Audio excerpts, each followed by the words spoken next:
Welcome back to another episode of Rock Boys Football. It's been, some would say, a quiet transfer portal window for Miami, but I certainly wouldn't say it's been a bad one. You look at this Miami Hurricanes program and say there's not a ton of holes in this roster heading into 2025, but there are a few.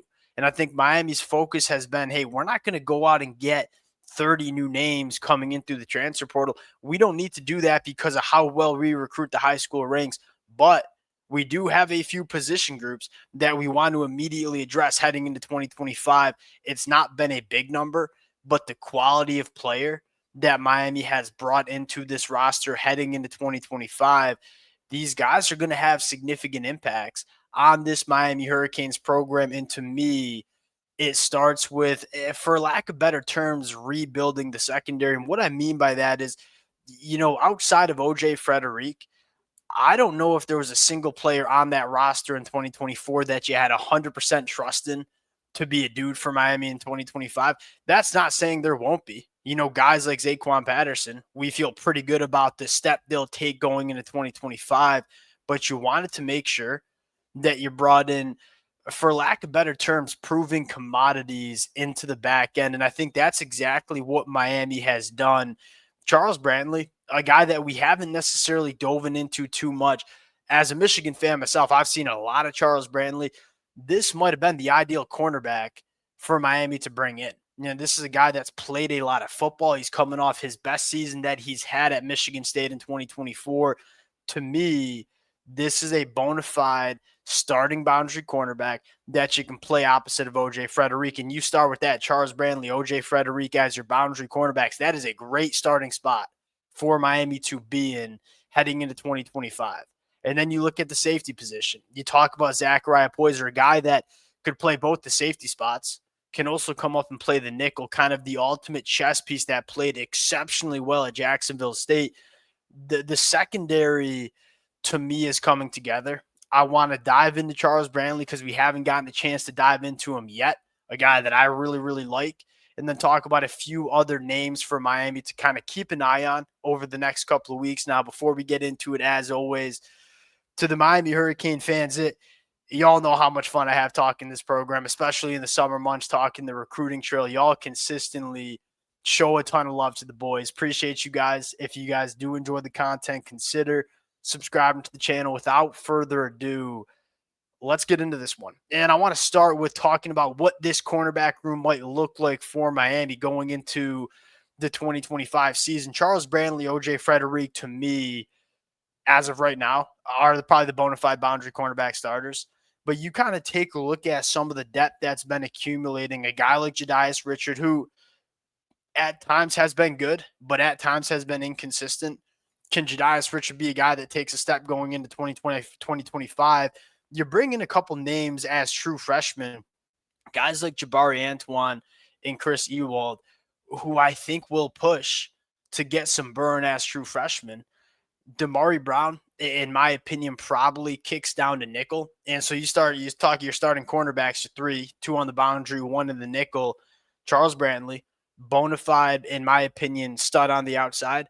OJ Frederic, I think very well could be a first-team All-ACC guy on the other side. Damari Brown going into year three after a 2024 year that was kind of riddled with injuries, but we saw the glimpses of him as a true freshman and what he can do. That's a good place to start.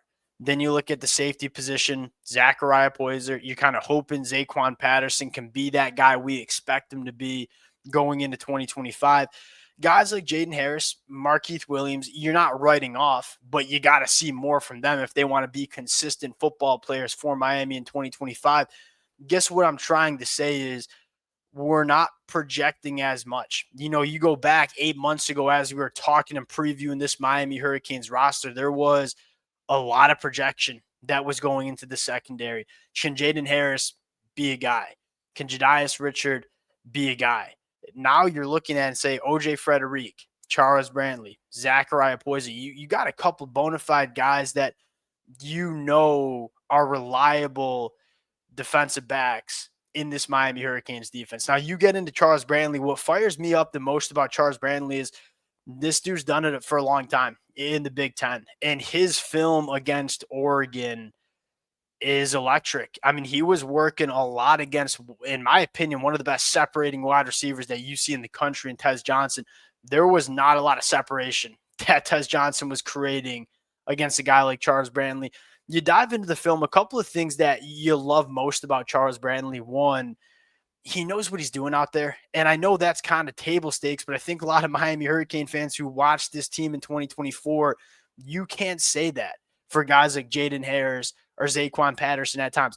There was so much confusion in terms of giving off route concepts, where they were responsible in zone coverage, being disciplined with their eyes.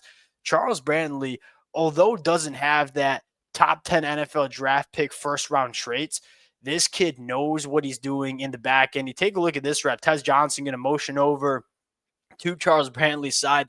Look, there's not a lot of cornerbacks that are going to be able to deal with Tez Johnson with this look. Charles Brantley, smooth. Tez Johnson coming out of his route. Dylan Gabriel, maybe a little bit late finding Tez Johnson, but Charles Brantley driving on this football and breaking it up. When Tez Johnson was targeted this year for Oregon, it was almost an 80% completion percentage. You know, when Dylan Gabriel went to Tez Johnson, you did not see a lot of incompletions. Charles Brantley forced a lot of incompletions in this football game. Very similar rep that you're going to see down by the goal line. Very similar look by Charles Brantley. He's a smooth mover that really knows what he's doing out there. And again, Tez Johnson running to the pylon here. There's just not a lot of separation. Again, the closing speed, the ability to take away those throwing windows. Not often can you bait Dylan Gabriel into throwing an interception in the red zone.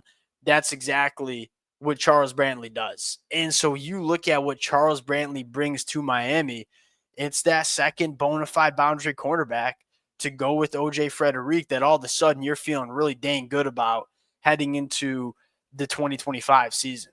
And you look at Miami, there's been a lot of talk about some other transfer portal targets and whether you should go get a quarterback or whether Miami needs more wide receivers.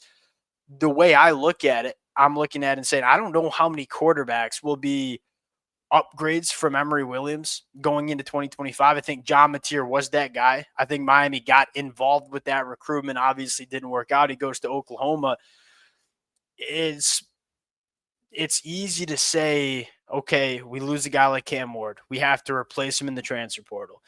I think the response, and a lot of you guys putting in the comment section, is, hey, why are we recruiting so hard on the high school recruiting trail if we're not going to give these guys opportunities to come be significant contributors for us in the 2025 season? I would say the exact same thing at the wide receiver spot, where you're bringing a guy like CJ Daniels, which to me makes sense, and you know this staff loves him. They went after him hard in that transfer portal cycle 12 months ago.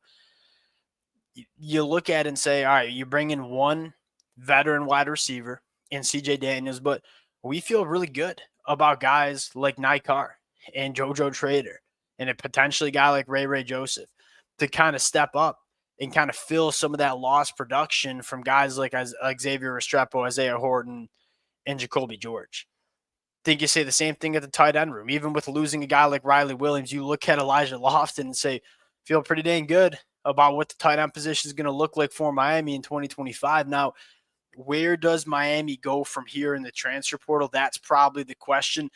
To me, it's probably still in the secondary. You know, you brought in Charles Brantley. You brought in a guy like Zachariah Poyser, two guys that I think are plug-and-play dudes, high-caliber guys for Miami. You want more. You want more competition. One name that not really sure what's going on, Xavier Lucas, a guy that Miami really wanted out of high school. He ends up going to Madison, Wisconsin, trying to hit the transfer portal. Wisconsin's not putting in his paperwork. It sounds like Miami's going to have a really good chance at landing him if and when he does hit the portal. Xavier Lucas, he kind of emerged as a guy for Wisconsin as a true freshman. He started the last game for Wisconsin that 2024 year. It's hard to find cornerbacks that are young, that are still developing, but have also showed they can play at the Power 4 level. Xavier Lucas is that guy, 6'2", 200 pounds, runs an 11-second 100-meter coming out of high school.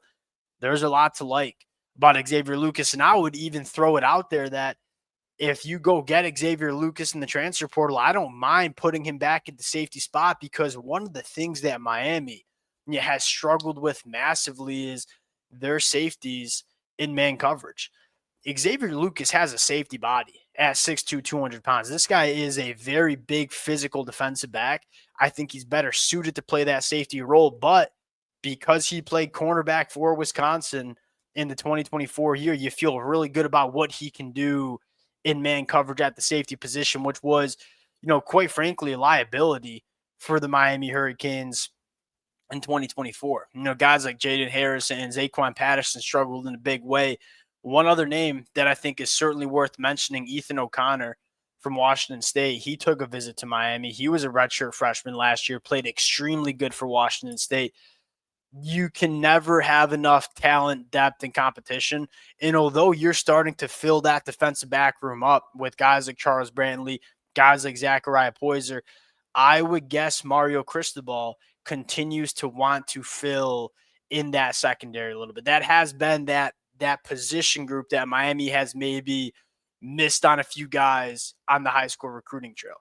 Again, at off-ball linebacker, yes, you lose a guy like Maui Noah. I think you have guys like Bobby Pruitt that can step up and be dudes for Miami. On the defensive line, yeah, you lose a lot of production. You bring in a guy like David Blay, Justin Scott, Ahmad Moten, Armando Blunt.